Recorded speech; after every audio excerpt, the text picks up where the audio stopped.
Assalamu alaikum friends, this is Mr. Fat and we're watching our YouTube channel Engineering Solutions.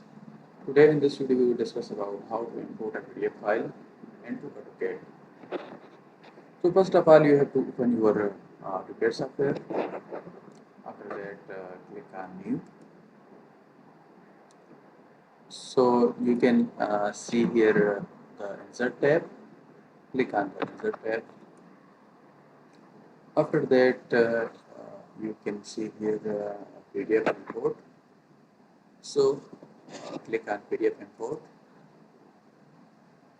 Here you can select the file which you want to import into AutoCAD.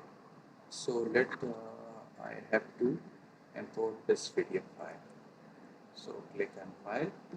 You can see here your PDF file. So click on open. So you can see here your PDF file and their scale.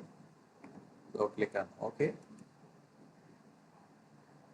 You have finally import your PDF file into AutoCAD. So here you can see your PDF. So this is my PDF.